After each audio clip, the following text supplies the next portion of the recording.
Pala says no betrayal in Duterte at Res. O kala mo may mga may mga backstabber. Diyos ko naman. Ito yung article ng GMA News Online. Malacanang on Friday denied the allegations of betrayal after it assisted the Interpol in implementing an arrest warrant from the International Criminal Court against former President Rodrigo Duterte. So sinasabi na Malacanang na walang backstabbing na nangyayari dahil sa pagpapapasok o pag-assist sa Interpol ng Philippine government. At parang sinasabi lang nila dito na ito ay tungkulin ng gobyerno bilang isang miyembro ng Interpol.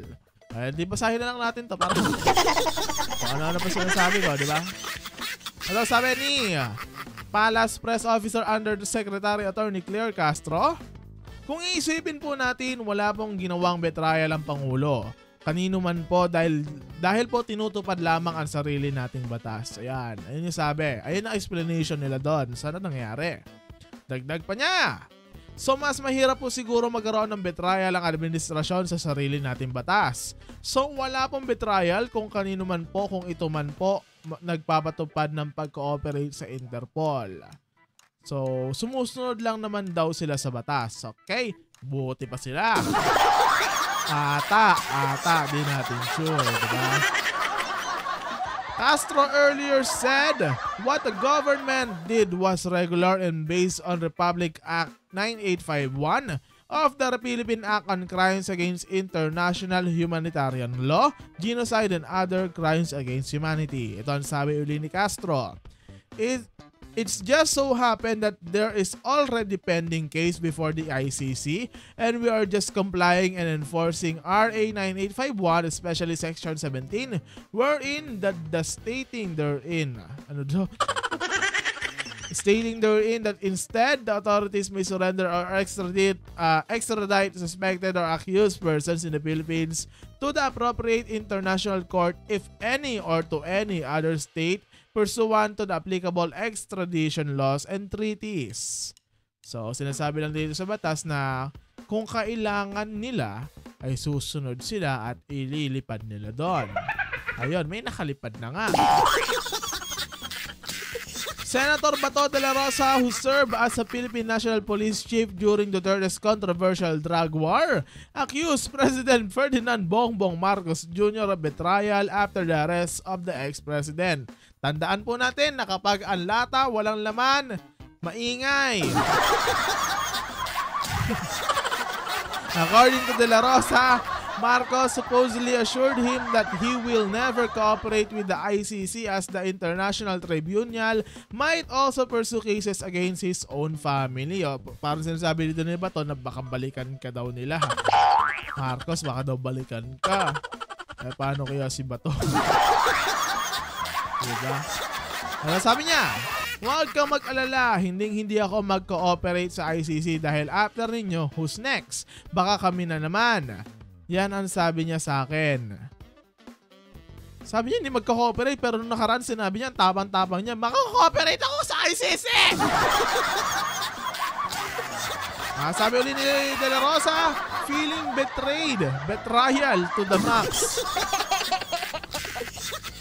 Castro also dismissed De La Rosa's claim that the Marcos administration was eager to arrest Duterte. Matapos yung sabihan na mamatay na lang siya, di ba? Magagaling. Ito sabi nila, ni Castro. Yan lamang po siguro ang kanyang pananaw dahil siya nga rin ay nangangamba kung siya ay may warrant of arrest. Natural po na mararamdaman niya yan. O at least, di ba? Ano sila, parang okay lang na ganyan maramdaman mo. Tanggap ka namin daw. Diba? Dagdag pa ni Castro, pero tayo lang po ay nagpapatupad.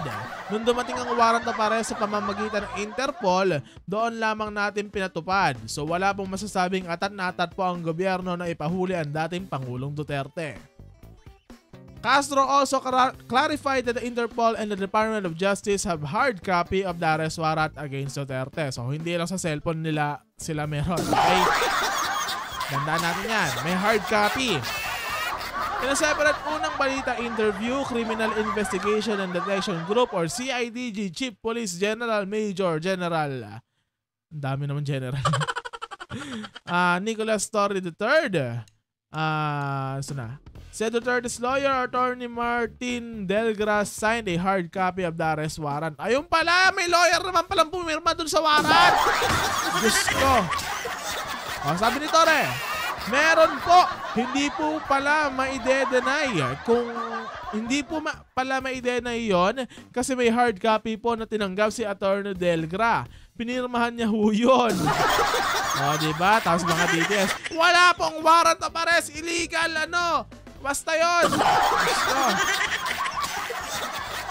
The Supreme Court earlier ordered the respondent government officials in the petition for habeas corpus seeking the release of Duterte to comment in 24 hours on why the writ should not be issued. Ito sabi ni Castro, yan po naman ay regular na ginagawa po ng SC para po sa due process. So, di ba? May due process sila.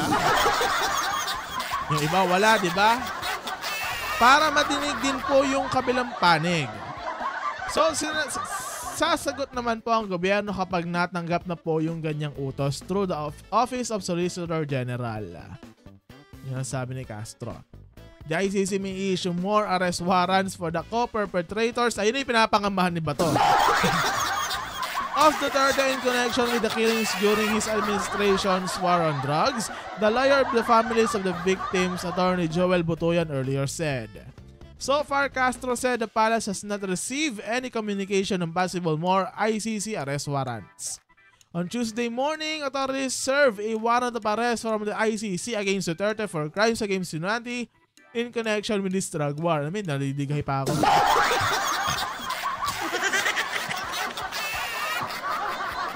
The plane carrying Duterte departed the Philippines on Tuesday evening heading to The Hague in the Netherlands.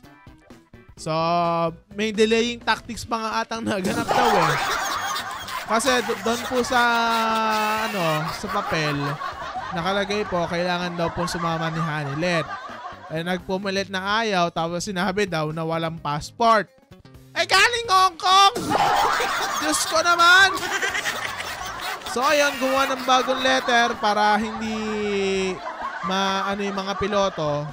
And doon na nga po natuloy yung paglipat sa Villamor Air Base. Yon.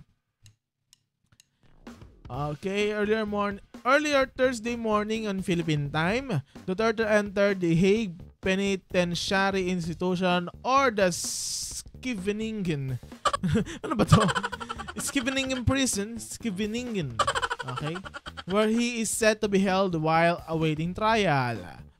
Duterte's first appearance at the ICC has been set for Friday. Mamayang gabi po yan. May live stream po ata ang TV5 sa mga gustong mag-Netflix and chill.